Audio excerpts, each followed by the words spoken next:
시청자 여러분 안녕하십니까? 우리나라 사계절 중에 아름답지 않은 계절이 있겠습니까마는 늦가을인 요즘 우리의 고향 산천 아름다움의 절정이 아닌가 이런 생각도 하게 됩니다. 네, 이런 아름다운 가을의 모습을요 볼 수 있는 날이 며칠 남지 않아서 좀 아쉽기는 하지만 그래도 이 힘들었던 일 그리고 또 괴로웠던 일들 이런 풍경들을 보면 다 사라지는 것 같아서 참 좋습니다. 네, 근데 이제 아름다움을 표시하는 또는 표현하는 나타내고 쓰고 그리고 하는 많은 분들이 이 계절을 더욱더 만끽하는 것이 아닌가 싶은데 그런 분 중에 한 분을 오늘 명불허전에 모시겠습니다. 네, 이분이 만들어낸 아름다움 바로 오감 만족이라고 할 수 있을 것 같아요. 어떻게 보면 상당히 특별한 분입니다. 이분은 말씀드리죠. 스님이신데 그 아름다움을 열정을 가지고 평생을 해오신 그런 분입니다. 말씀을 통해서 함께 공감했으면 합니다. 자, 모시겠습니다. 자, 스님 어서 나오십시오. 네, 환영합니다. 네, 안녕하세요. 반갑습니다. 네, 고맙습니다. 네. 사찰 음식 전문가로 매니큐어 화가로 칼럼가로 종횡무진 왕성한 활동을 하는 이 시대 8세기로 정산 스님. 16살의 어린 나이에 승려의 길에 접어든 정산. 그는 절집부엌에서 그릇을 닦으며 병좌를 거쳐 절의 살림을 총괄하는 원주에 오릅니다. 아름다움에 대한 호기심과 남다른 재능을 갖고 있던 정산. 그는 보잘것없던 매니큐어를 통해 가장 독특하고 아름다운 그림을 그리는 화가로 변신한다. 그의 손끝에서 빚어지는 형형색색, 맛있고 아름다운 이야기. 지금 차인태 명불허전에서 만나봅니다.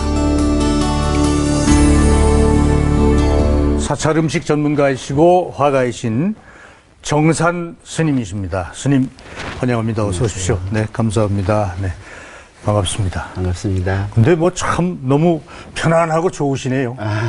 네. 근데 이렇게 또 귀한 걸 가져오셨습니다. 이게 찹쌀풀 바른 부각인가요? 네. 여러 가지 부각입니다. 예. 예. 감자 부각, 그 다음에 연근 부각, 네. 이건 깻잎 부각, 네. 김 부각, 다시마 부각, 네. 미역 부각 그렇습니다. 아유, 그렇군요. 네. 아유, 이거 손이 많이 가는 음식인데 네. 이렇게 귀한 선물 고맙습니다. 네. 원래 사찰 음식입니까? 네, 그렇죠. 유가, 부각 이런 거는 이제 사찰에서 유명하죠. 네. 이제 민가로 이제 전래돼 가지고 이제 그렇게 하시는. 그렇군요. 네. 네.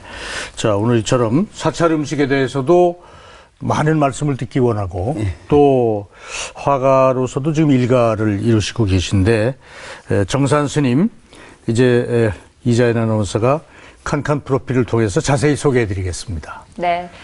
명사 이력을 살펴보는 칸칸 프로필입니다. 정산 스님, 작가 김현식의 주요 이력을 소개해드리겠습니다. 먼저 1946년 전남 여수에서 출생했습니다. 초등학교 시절부터 그림을 잘 그렸던 덕에 종종 교실 한켠을 그의 작품으로 꾸며줬는데요. 평탄했던 그의 삶은 천경자 화백을 알게 되면서 인생 일대의 전환기를 맞게 됩니다. 그녀의 첫 수필집의 한 구절을 읽게 되면서 출가를 결심하게 되고 그 이끌림에 따라서 제주도 정방사를 찾게 되는데요. 그곳에서 청하 스님을 만나게 되고 공부를 더 하려면 육지로 떠나라는 그의 가르침에 따라서 1961년 15살의 나이로 범어사에 입산합니다. 행자 생활을 하면서 음식에 재미를 느꼈던 정산 스님. 범어사에서 사찰 음식에 대한 기초를 다지고요. 구전으로만 전해오던 사찰 음식을 기록으로 남겨야겠다는 결심을 합니다. 그 후 40년간 전국 각지를 돌면서 사라져가는 사찰 음식을 찾아내고 기록하는 데 힘쓰는데요. 사찰 음식 전문가로 국제신문, 부산일보, 신동아에 글을 기고하면서 사찰 음식을 전파하게 됩니다. 이러한 노력의 결실로 1981년에는 중앙일보와 TBC가 공동 주최한 전통음식 발굴 콘테스트에서 대상을 받습니다. 1980년에는 조계종에서 태고종으로 종파를 옮기면서 사찰음식 전문점인 산촌을 개점해 본격적으로 사찰음식 대중화를 위해서 힘씁니다. 이뿐만 아니라 각종 잡지와 책을 통해서도 사찰음식을 소개하는데요. 1984년에는 불광지에 1년간 글을 연재했고요. 1987년에는 산채요리, 1997년에는 한국 사찰 음식, 2002년에는 눈으로 먹는 절음식, 그리고 2009년에는 북한을 방문해서 사라져가는 그리고 또 구전으로만 전해듣던 북한 사찰 음식을 직접 보고 만든 책, 북한의 사찰 음식을 발행했습니다. 사찰 음식에 매진하던 중 우연한 기회에 접하게 된 매니큐어를 통해서 화가로 변신을 하게 되는데요. 2007년 개인전을 시작으로 올해에도 제5회 개인전 드뷔시의 달빛을 열었습니다. 또한 프랑스 파리 샤랑통 살롱전에서 올해의 명예작가로 선정돼 초대전을 가졌고요. 동시에 샤랑통시 시장상도 수상했습니다. 그 밖에도 2007년부터 현재까지 한국종교인 평화회의 운영위원과 동산불교대학 사찰음식 문화학과 학과장을 맡고 있습니다. 사찰음식 전문가로, 화가로, 작가로 하루하루를 다양한 색깔로 물들이고 있는 정산 스님. 그의 다채로운 인생 이야기는 지금부터 천천히 나눠보도록 하겠습니다. 이상 정산 스님의 칸칸 프로필이었습니다. 조금 전에도 소개해드렸는데 81년에 전통 음식 발굴 콘테스트에서 대상을 받으셨다. 벌써 30년 전입니다. 그게 어떤 상인가요? 그러니까 TBC하고 중앙일보에서 주최해가지고 전국에 묻혀 있는 어떤 전통 음식들을 이제 모아서 콘테스트를 했는데 거기에서 그랬습니다. 네. 그때 주된 음식은 어떤 거였습니까? 7월 7일 날 하는 창차림을 했어요. 네. 그 주제는 아무래도 사찰 음식 위주인가요? 아니면 당연하죠. 당연히 그렇죠. 스님은 속세와는 일단 조금 거리를 두고 또 스님으로 평생을 살겠다라고 하신 분들은 대개 몇 가지 계율에 의해서 이렇게 다 멀리하지 않습니까? 그 중에 음식도 하나지요. 예, 그렇습니다. 5가지 욕심을 버려야 됩니다. 이제 그 중에 이제 그 식욕이 있죠.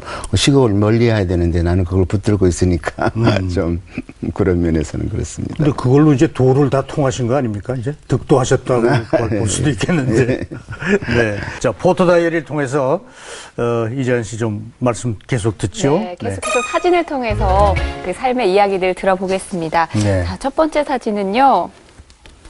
네, 이 사진은 스님이 되기 전 모습인 것 같아요. 소년, 얼른 보면 소년인데요. 저 때가 그 초등학교 나이가 졸업하고 바로인데 그때 당시가 이제 그 유교사변 나고 여순 사건 그런 거가 나고 직후라서 조금 한두 살 좀 늦었거든요. 초등학교가 저 때가 15달 졸업하고 그다음에 16 되던 해입니다. 근데 말씀하시는 것도 그렇고 어떻게 하면 얼른 묻죠. 왜 음식하고 이렇게 가깝게 되셨는지. 우리 어머님이 그 여수에서 저 음식을 잘하시는 분이다. 또 바느질 솜씨가 좋다. 이제 이런 분으로 뭐 이름이 날 정도로 어머님이 음식을 잘 하셨습니다. 그리고 위에 두 누나가 계시는데 누나들이 그때 당시 무슨 그 여성 잡지 이런 것을 이제 보는데 그 중에서 요리 부분이 나오면 제가 그걸 관심을 많이 가지셨군요. 그래요. 실제로 해보기도 하고. 지금 저 사진은 어디죠? 출가해가지고 1년 동안 정방사에서 있을 그 시절입니다. 네. 스님 되는 그 과정 중에 하나가 후원에도 들어가고 불 떼는 거 뭐 그 과정을 거친다고 그랬는데 처음 가셔서는 어떤 일부터 시작하셨습니까? 처음에는 이제 그 주방에서 이제 그 허드렛 일을 이제 거들어주는 거 어느 분야도 아니고 허드렛 일을 거들어주는 그런 것부터 시작합니다. 뭐 이제 좋아하시기도 했고 관심도 있고 그러니까 더 다른 사람보다 더 다 잘했고 또 인정도 받았고 뭐 그런 거 아닌가 싶기도 하고요. 뭐 저거 하면 그렇게 맛있다고 그랬어요. 근데 대개 이제 어느 일정 기간 되면 그 다음 단계로 가고 또 다른 일도 하고 그러지 않습니까, 스님들이? 보통 3년을 행자 생활을 하는데 저는 이제 자청해가지고 6년을 했어요. 그러다가 결국은 육지로 나가서 공부를 더 많이 해야 된다. 뭐 이런 말씀도 들었다고 그러는데. 그거는 정방사에서는 1년 있었습니다. 거기는 이제 뭐 스님이 한 분이시고 아주 조그마한 절이에요. 그래서 한 1년, 2년 동안에 어느 객승에 오셔서 저랑 같이 자게 됐는데, 행자님, 여기 왜 왔어요? 그래서, 공부하러 왔죠. 그러니까, 애기놈 자식, 여기는 말이나 이거 훈련받고 공부하는 데지, 사람 살 곳이 아니다. 그리고 스님이 되려면은, 이거 큰 대중초소에 가가지고 몇백 명이 모여있는 그런 데서 중이 돼야지, 이런 데서 하면은, 아니다. 네가 제대로 정말 승려가 되고 싶으면 날 따라오라고. 그래서 그 스님이 날 부산 범어사를 데려다가 주지스님한테 소개하면서 이놈을 내가 제주도에서 봤는데 좀 쓸만한 놈 같으니까 잘 좀 부탁한다고. 그래서 이제 그런 큰 절에 가서 이제 공부를 하게 됐어요. 물 흘러가듯 구름 흐르듯 그렇게 사는 삶이 스님의 삶인데 또 이렇게 옮기셔서 그 다음 사진 한번 보여주시기 바랍니다. 이제 스님의 그 생활이 음식과 연관된 것으로 이제 많이 가게 되는데 지금 맨 위에 있는 사진 기억나십니까? 예, 거기는 범어사 원효암에 있을 때인데요. 저 오른쪽 분이 지금 정산 스님이고. 예.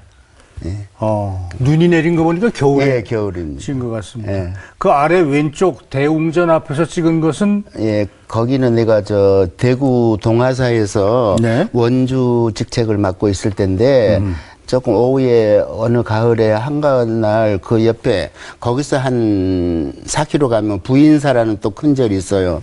그 절에 놀러 갔다가 같이 주방에 옆에 있는 사람들 다 주방에서 채공 공양도 하는 사람이 가져서 그렇군요. 가시는 사찰마다 원주라고 해서 이제 살림 총책임자 스님을 맡으시면서 그 절 특유의 음식들을 이제 재현해내고 보관하고 여기 지금 스님이 가져오신 책자 중에 정산 김현식 사찰 음식 문화 보존 자료집 이렇게 되어 있습니다. 이 보니까 절따라 맞따라라는 건데요. 이게 아마 신문에 기고했던 여기 부산일보로 되어 있습니다. 여기는 법주사는 송이밥, 다래즙, 또 쌍계사,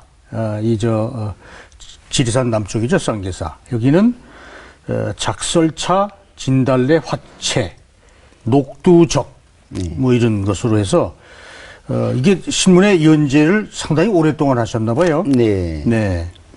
신문의 연재를 매주 금요일 레저 코너에다가 이제 실었던 건데, 그거 1년 연재한 거예요. 절따라 맞따라 신문의 기고도 고정으로 하셨고. 자, 다음 사진 한번 좀 보여주시겠습니까? 아마 시청자 여러분들은 많이 기억에 익으실 것 같습니다. 다음 사진은 산촌이라는 이 사찰 음식 전문점을 밀산자 마을 촌자 산촌 몇 년에 시작하셨죠? 저것이 80년. 후암동에 조그마한 가게를 후암동에서 조그마한 가게를 하다가 인사동으로 1년 후에 인사동으로 옮겼습니다. 그러니까 처음 시작할 때 모두 다 반대했어요. 그때만 해도 지금보다 경제 사정이 좀 안 좋을 때고 또 지금도 그런 생각을 가진 사람이 있겠죠. 왜냐 그러면 메인으로 고기나 생선 이런 걸 시키면 저런 나물들은 그냥 공짜로 다 나오잖아요. 그냥 주는 걸로? 그런데 그거 다 빼고 그냥 두는 걸 돈을 받고 팔겠다 그러면 누가 그걸 사 먹겠냐. 니는 하자마자 망한다. 이렇게 다 하던 그런 데인데 나는 이제 고집으로 내가 이걸 명품을 만들어 놓을 테니까 두고 보라고 제가 그랬습니다. 그 시작하신 지가 벌써 30년. 그 가운데는 더 뉴욕 타임스라고 되어 있는데요. 저 사인은 시티 오브 조이라는 그 영화를 만드신 롤랑 조페가 저희 집에 비행장에서 내리자마자 우리 집을 아마 고향 오시는 곳에서부터 마음 먹고 오신 모양이에요. 그러니까 산촌을 한번 가봐야 되겠다. 우리 집을 직접 오셔가지고 그래서 난 또 그 영화를 참 좋아했고 그래서 사인 받. 그러셨군요. 그 밑에는 그레이스 공주면서 스페인의 왕비인데요. 네. 그분이 이제 오셨을 때 이제 저 장면 신문에도 나고 좀 그랬었거든요. 네. 뭐 결코 후회는 하지 않으시죠? 행복합니다. 아이고 네. 감사합니다. 그리고 그 조계종에 쭉 몸담고 계시다가 정산 스님께서 태고종으로 옮깁니다. 무슨 약간의 무슨 문제가 있었나요? 예. 그러니까 80년대 그러니까 그 정도 때는 그 총무원이 지금 현재 조계사에 있었던 게 아니라 그 세운상가 거기에 있었습니다. 네. 그럴 때인데 제가 찾아가서 이런 교실을 다녀주면 불교 포교를 위해서 청면 표고를 하겠다. 음식을 통해서 이거 단의 문화 아니냐. 그러니까 이런 지하에 이제 거절하는 거지. 아까 말씀드린 대로 오역 중에 하나인 그런 걸 네가 붙들고 그런 걸 가르치면 되냐. 그래서 다른 방법으로 내가 해야 되겠다. 이제 그렇게 해가지고 이제 태고종으로 옮겼습니다. 지금은 조계종 자체에서 필요성을 느끼고 이거 그렇게 하고 있는 실정이지 않습니까? 나 그쪽에 내 보전에 내가 거기에 내가 관계를 가지고 있지만 그러시군요. 예. 지금은 이제 당신은 태고종이니까 우리 이 안에 테두리 안에는 또 못 들어가는 거죠. 그러니까 그런 현실적인 어려움이 그래서 또 있고요. 그때도 그때대로 어려웠고 지금은 지금대로 현실적인 거가 그래 돼 있죠. 내가 그 보존의 고문으로 있습니다. 그렇습니까? 네. 사찰 전문 음식점을 지금 꾸준히 해오시면서도 이 정산 스님 이어른께서는 남들이 생각하지 못하는 그런 면이 또 있어요. 자, 이자연 씨. 바로 다음 사진에 나옵니다.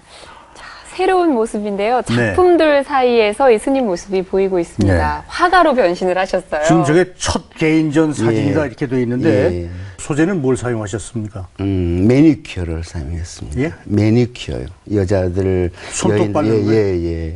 어떻게 그런 생각을 하시게 됐습니까? 어느 날 제가 가지고 있던 그 붓을 그림 그리는 붓을 넣는 붓통이 깨졌어요.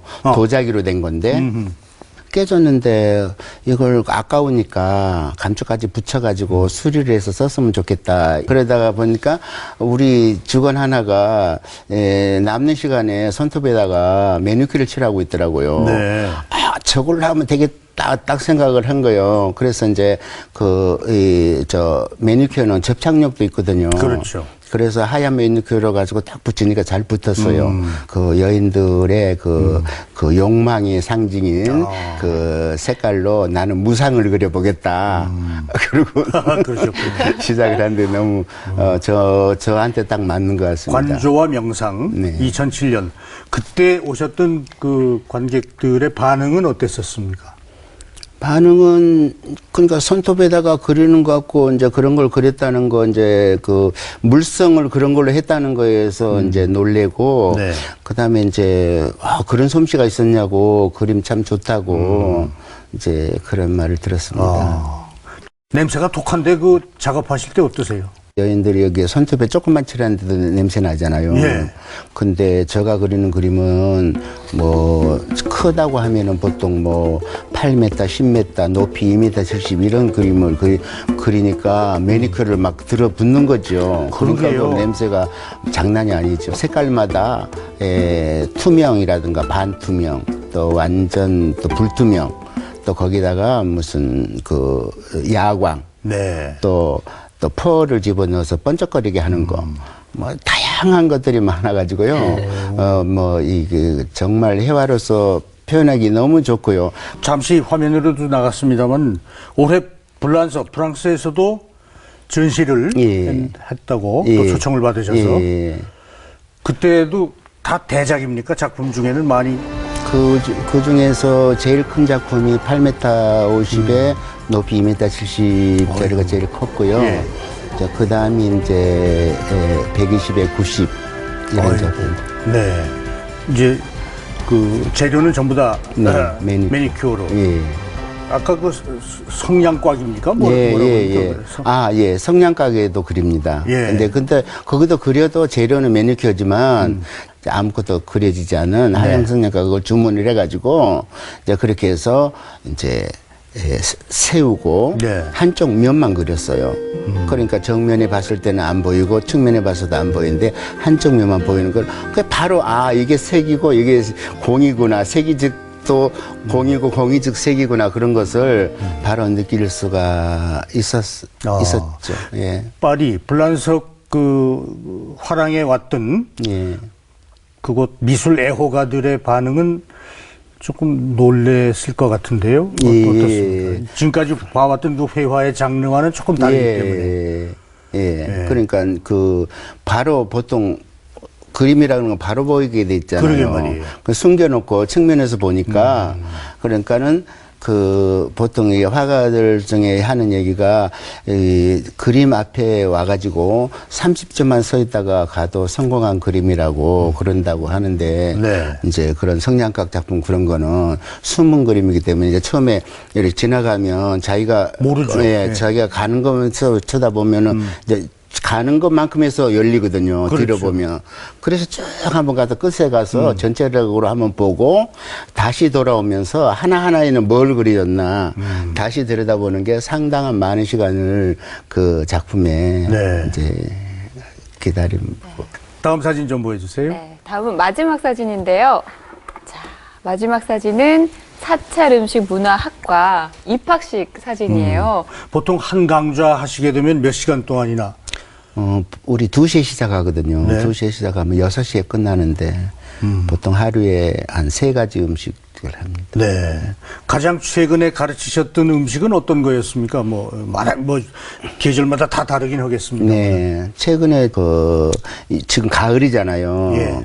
가을 거지한 가지들이 아주 작은 가지, 애기 가지들이 많이 나와요. 그걸 이용해가지고 장아찌를 이제 겨울에 이제 쭉 놓고 드실 수 있는 장아찌를 만들었고, 그 다음에 이제 솔잎하고 배하고 그리고 또 생강하고 넣어서 만드는 솔잎차라는 게 있습니다. 그걸 이제 발효시키는 거예요. 지금 온도로 봐서는 한 달이나 한 달 보름 정도 발효를 시키면 먹을 수 있어요. 그 다음에 송이 구이를 가르쳤습니다. 동물성 재료는 쓰지 않지만 그래도 좋은 재료는 다 들어가는 거예요. 궁금한 게요. 저같이 좀 요리를 잘 못하는 사람들도 가서 쉽게 좀 배울 수 있는지. 절 음식이 제일 쉽습니다. 왜냐 그러면 그냥 원효 대사가 쓰신 발심이라는 책에 보면은 너가 배가 고프거든 산에 있는 풀이나 풀뿌리나 나무 껍질이나 열매를 줄인 배를 위로하라 그랬어요. 그러니까 포만하게 먹으라는 게 아니라 줄인 배를 위로할 정도로만 조금 먹어라. 검사한 생활을 하기 때문에 겨우 자연에 가까워요. 조리 방법이 아주 간편하고 또 양념 들어간 게 별로 없고 그래서 본연에 가지고 있는 맛과 향이 많이 살아나는 그런 음식이기 때문에 배우기 쉽습니다. 삶의 구비구비를 그러니까 해방 이후에 태어나시긴 했지만은 이제껏 살아오신 우리 정산 스님 말씀을 통해서 잠시 들었는데 최근에는 어떻게 지내고 계시는지 저희가 카메라를 가지고 한번 같이 동행 촬영도 했습니다. 시청자 여러분에게 잠시 좀 소개를 해드리죠. 네. 이제 시장을 나가셨던 것 같아요. 저희가 어디죠? 동대문 경동시장 쪽에. 경동시장. 거기 가면 이제 재료는 많이 구하실 수 있죠. 장사하시는 아주머님하고 가까우신가 봐요. 아주 잠바 차림에 편안하게 입고 오셨다.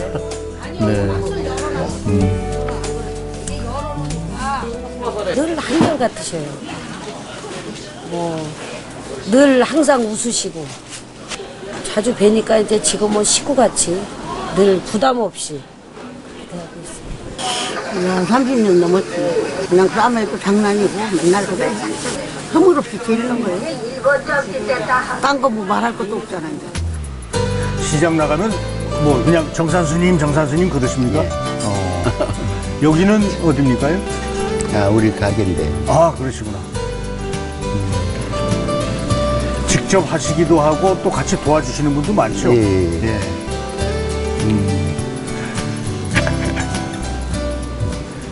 나물마다 가지고 있는 고유의 자기가 지니고 있는 향과 맛이 있잖아요. 그 맛과 잘 어울리고 더 그것을 살려주는 그런 양념으로 무치죠.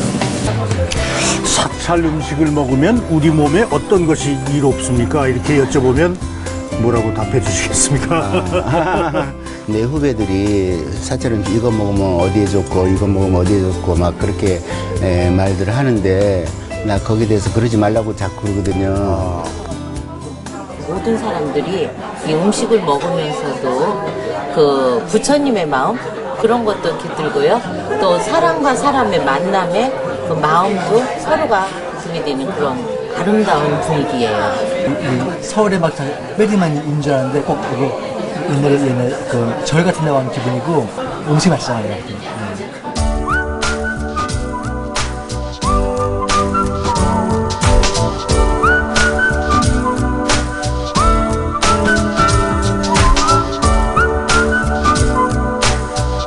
지금 작품 활동하는 과정인데요. 모습인데요. 예.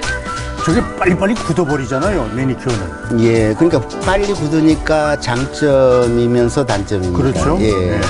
뭐 유화 같은 거는 한번 그렸다가는 한 열흘에서 열이틀 이런 정도 말려야 그 사인을 하고. 이건 금방 굳죠. 예, 이거는 금방 결과를 금방 그러면 볼 수 있어요. 아세톤 같은 거 풀어서 좀 묽게도 하고 그럽니까? 예, 그렇습니다. 그럼 수정할 때도 아세톤으로 좀 수정. 하시고요. 예. 예. 그러시구나. 아이고. 수묵화라 그럽니까? 그런 거 보면 이렇게 화산재 번지는 현상 같은 거 있지 않습니까? 예. 매니큐어로 하는 작품도 그런 게 가능합니까? 예, 가능합니다. 여백도 살릴 수 있고요. 예. 예. 참.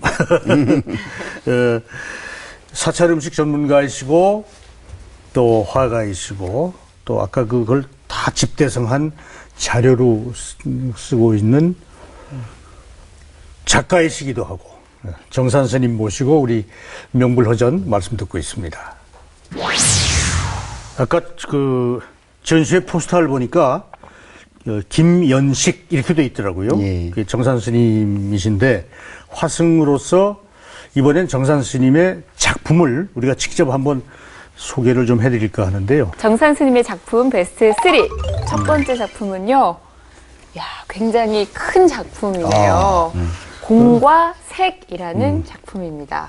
넓이가 8m 20이고 높이가 2m 70입니다. 네. 그래서 성냥 각이 한 800개인가? 네. 그렇게 들었어요. 색적시공 공죽색을 네. 표현하려고 이제 이런 식으로 그림을 그리기 첫 작품인데요. 네. 그러니까 이거는 정면에서 보면 아무것도 안 보이고 지금 보이는 쪽에 그쪽 면만 그린 거예요. 채색이 들어간 예, 거죠. 채색이 됐는데 여기에는 이제 뭐 생로병사 인간의 모든 걸 다 그렸어요. 이제 저기 생로병사 그리고 무슨 전쟁 평화 그리고 뭐 각 나라 숫자 부호 글씨 아니면은 뭐 신문에 났던 뭐 기사들을 꼴라지에서 붙이기도 하고 뭐 세상 만사를 다 성략가 하나하나에다가 네. 만 했습니다. 개가 넘는 이야기들이 담겨 있는 거군요. 예, 그렇게 된 겁니다. 제작 작품하는 과정도 수행의 과정이라고 생각해도 될까요? 당연하죠. 저는 그렇게 생각합니다. 네. 아까 말씀 중에 먹는 것을 만드는 것도 수행의 과정이라고 그러셨거든요. 예. 지금 작품하는 과정도 수행의 과정으로 하요. 예, 육조대사님께서는 부목 절에서 불만 불 때는 떼시다가 거, 아궁이 불 때는 거. 예, 불 때다가 저 도를 통하신 또 그런 분이 계십니다. 자, 이자연 씨 다음 작품. 네, 다음 작품 보겠습니다. 다음 작품은요. 굉장히 화려한데요. 구세관음이라는 작품이죠. 예. 이거는 그 백제, 네. 백제 때 불상인데요. 해화로 된 거 무슨 그 탱화가 아니고 네네. 예, 금동 불상입니다. 불상인데 이거가 이제 일본으로 건너가서 나라에 있는 어떤 큰 절에 네. 예, 모셔져 있는데 그 불상 이름이 구세관음이에요. 근데 나는 그걸 이제 이렇게 해화로 여러 쪽을 내 가지고 해화로 이렇게 표현을 했습니다. 네. 아주 독창적인 아이디어를 가지고 네, 이렇게 구획을 지어서 예. 전체가 상당히 그 추상적인 느낌을 갖도록. 예. 그래서 이것도 아주 큰 대작입니다. 네. 근데 일반인에게 이렇게 보급하거나 그러시기도 합니까? 작품을? 네. 좋아하시면 드리죠. 뭐 작가한테 그런 거 여쭤보는 건 별인 줄 압니다만은 구세관음이라고 하는 작품인데 역시 저것도 매니큐어. 예, 매니큐어고 부처님은 원래 그 왜 금동에다가 화려하잖아요. 그러니까 거기는 상당히 그 반짝거리는 펄이 많이 들어가 있는 그런 매니큐어를 많이 사용했습니다. 네. 그러면 종이 위에 그리는 건가요? 저 알루미늄 패널입니다. 그럼 무게가 상당히 되겠는데요? 알루미늄은 좀 가볍죠. 스테인은 무겁지만. 그렇죠. 예. 네. 가령 시간이 많이 지나면 이렇게 크랙이 가거나 금이 가거나 뭐 이렇게 떨어져 나오거나 그렇지는 않습니까? 그렇지는 않습니다. 아, 그렇군요. 네. 자, 다음 작품 좀 소개해 주시죠. 네. 자, 마지막 작품인데요. 자, 마지막 작품은 드뷔시의 달빛이라는 작품인데요. 저는 묘하게 이제 달을 제가 좋아해요. 근데 왜 달을 좋아하겠냐. 어린 시절에 제가 좀 몸이 그렇게 불편했기 때문에 네. 내 자신의 모습을 내가 보면 내가 싫은 거예요. 그래서 이제 낮보다는 밤이 좋더라고요. 그 달이라는 거는 그 아름다움은 적당히 이렇게 좀 다운시켜주고 또 이렇게 추한 거는 적당히 감춰주고 그래서 그 포근한 그런 맛이 있어요. 그래서 그 달을 참 좋아했는데 이 작품은 드뷔시의 달빛이라는 거는 정말 사연이 깊은 겁니다. 이건 지금 서울대학병원에 네. 걸렸습니다. 아, 그렇습니까? 네. 그런데 제가 작년에 아주 엄청난 그런 실현을 당했어요. 1월 달에 제가 간 이식 수술을 받았어요. 아, 그러셨군요. 네, 그러면서 이제 병원에 입원을 했고 서울대학병원에 입원했고 중환자실에서 있으면서부터 클래식 음악을 듣는 중에 드뷔시의 달빛을 많이 들으면서 물론 저는 이제 중이니까 이제 수행으로 마음을 다스리지만 이제 이 음악도 큰 몫을 한 거예요. 그래서 내가 소생에서 다시 나오면 꼭 이것을 그림으로 한번 표현해보고 싶다. 그래가지고 이 그림이 그린 게 이 드뷔시의 달빛이에요. 그래. 이것도 이제 보는 각도에 따라서 다르고요. 작품이 좀 다르죠. 예, 이렇게. 그래서 이제 저기에 이제 여기는 성냥각을 똑같은 것만 쓴 게 아니라 큰 거, 작은 거, 더 작은 거 세 가지 성냥각을 사용했어요. 그래서 이제 거기에 달빛에 나오는 그 리듬이라든가 또 볼륨 그리고 이제 이제 가까이 보면 이제 색이 나오거든요. 여러 가지 색을 해서 그 음색이라든가 이렇게 표현해서 내가 이것을 왜 그런 거 있죠. 이렇게 오레골이라고 하나요? 이렇게 돌리면은 소리가 나죠. 그렇죠. 그래서 내가 어떤 친구 보고 이걸 그런 식으로 제작해 갖고 만약에 이게 돌려서 드뷔시의 달빛이라는 음악이 딱 나온다면 난 천재다.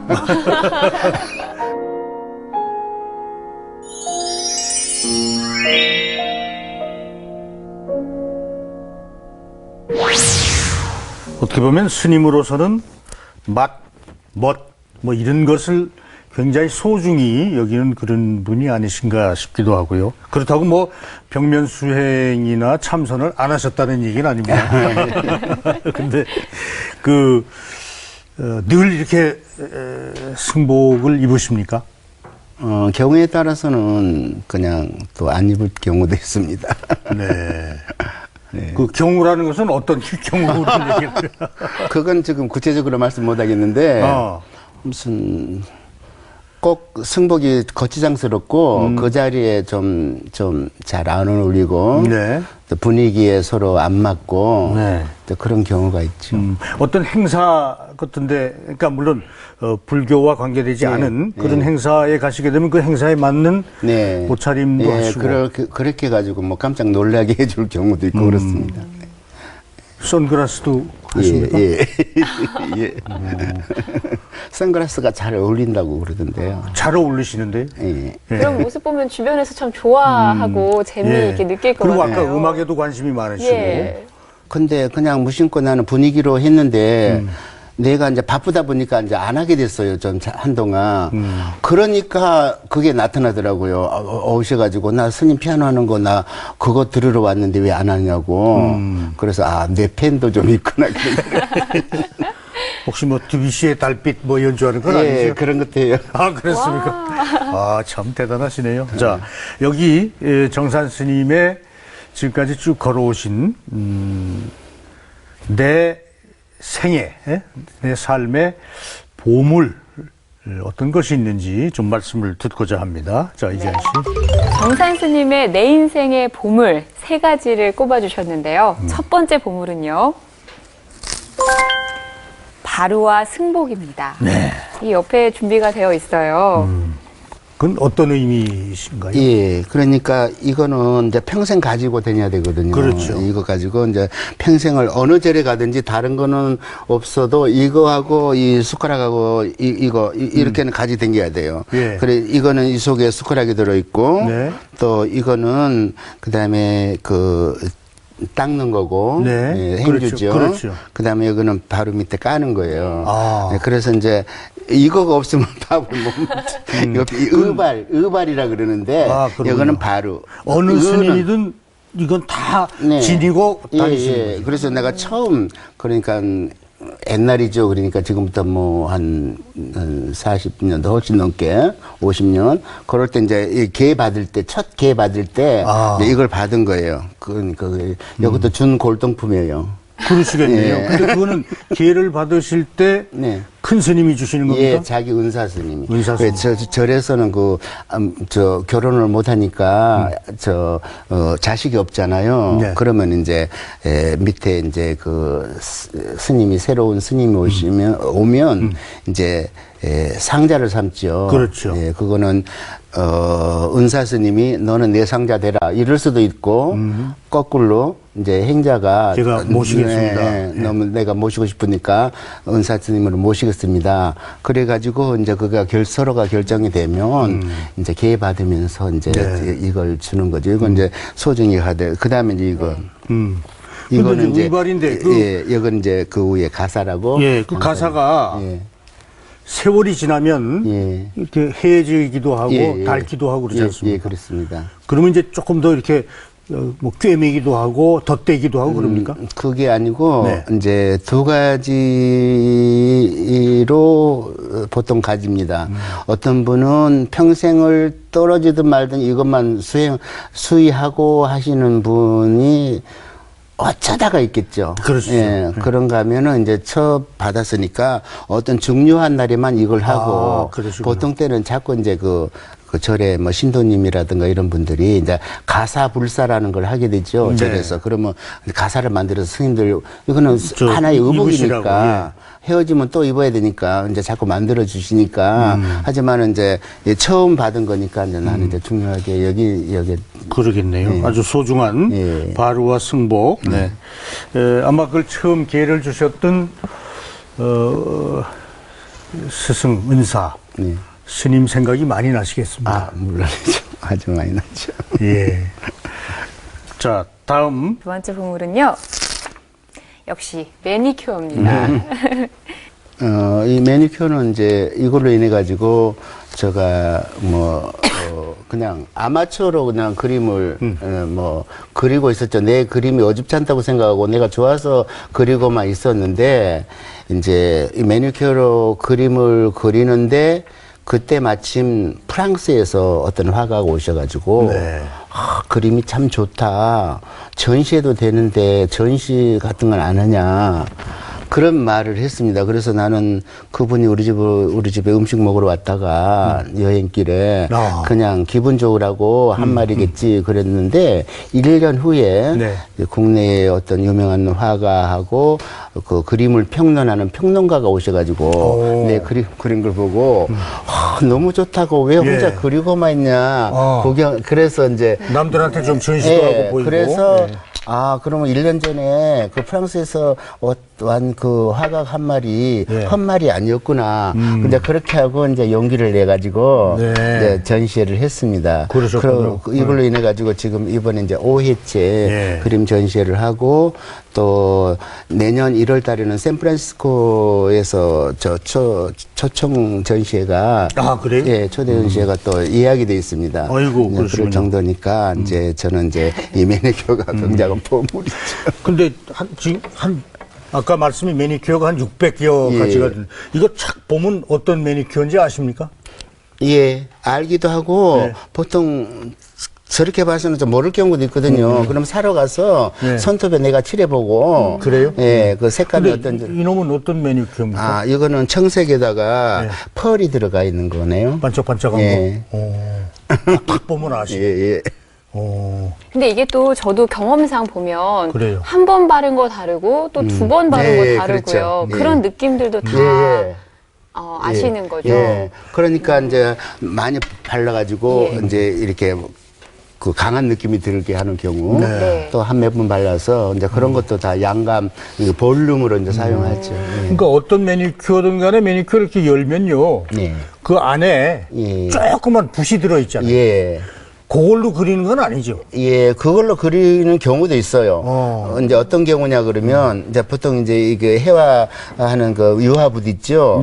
유화붓으로 주로 사용하는데 아까 저 그림에서 보셨던 그 성냥갑 같은 거는요. 작잖아요. 그렇죠. 작고 이제 그러니까 이런 붓으로 그리기도 하고 여행할 때 좋아요.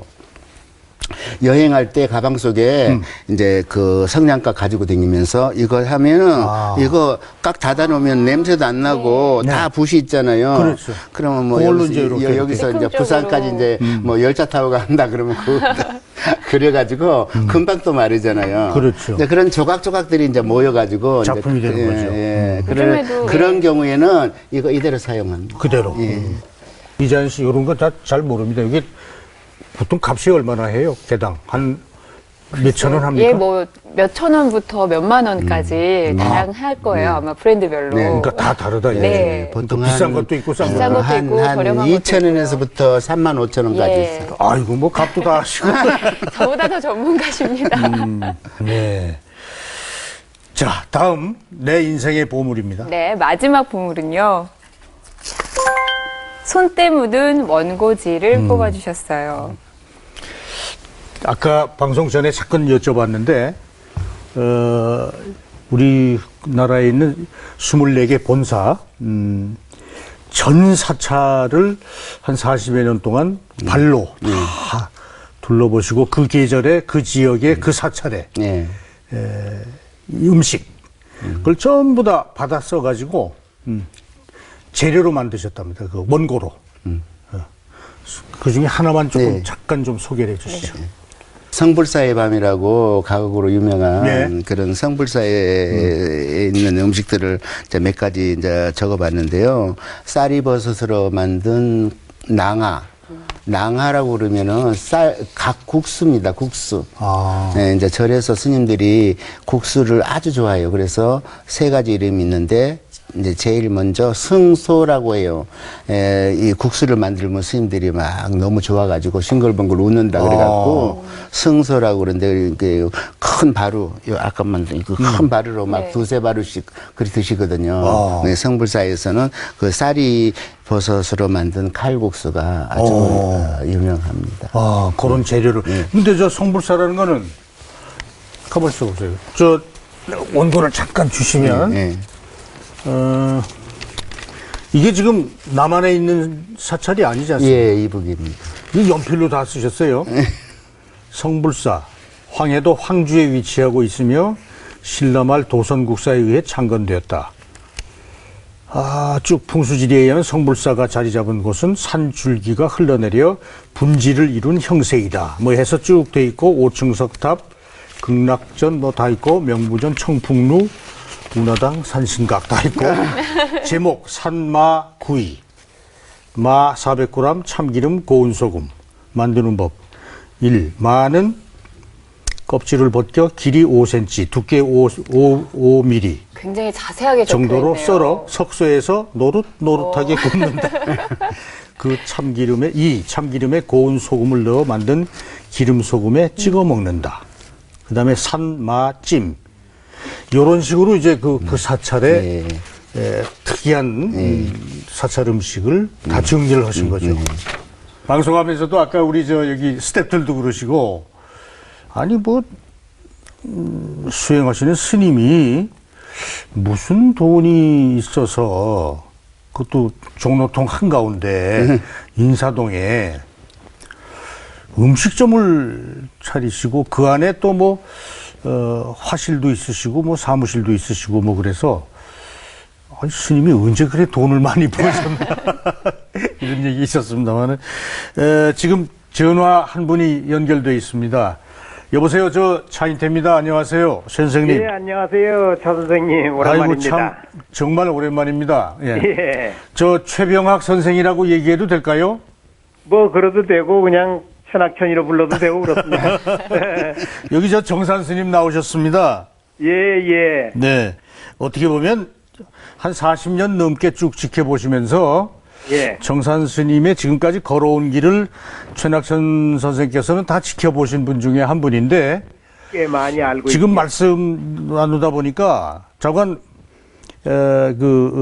재주도 많으시고 멋과 흥과 맛과 어떻게 보면 대단히 죄송합니다. 스님 같지 않으신 스님이시거든요. 약간 땡촌지도 몰라요. 하여튼간에 그 예술적인 재능이 있어가지고요. 그래요. 요새는 또 뭡니까 이 매니큐어로 그림을 그려가지고서 내가 깜짝깜짝 놀란다니까요. 그래서 자네는 어째 이렇게 늘 변화를 해가지고서 가끔 만날 때마다 이렇게 새로운 변화를 보여주는가 그랬다니까요. 예. 그 최율미 아나운서하고 우리 정산 스님하고도 인연이 있습니까? 예, 그 이름이 율미라는 이름이요. 그 염주할 때 그 염주로 쓰는 그 열매 이름이에요. 아, 그래요? 때로는 율무라고 하기도 하고. 그러게요. 율무로 아는데. 예, 그게 근데 율무라고도 하고 율미라고도 하기도 해요. 아. 그래서 우연찮게 이런 얘기 저런 얘기를 하다가 그 이름에 관한 얘기를 하니까 율미란 이름을 지으면 어떻겠냐고 그러더라고요. 그래서 가면서 그 이름이 독특한 면도 있고 그 염주하는 거라든가 그런 걸로 얘기를 들으니까 그 독특한 면이 있어서 그 이름 좋겠다 싶었어요. 네.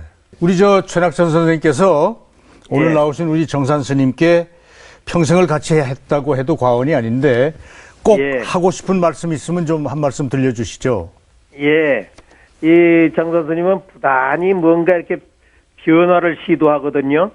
그래서 그 예술과 일을 같이 병행하면서 계속 변화하는 모습을 보여줬으면 좋겠다라고 말하고 싶습니다. 네.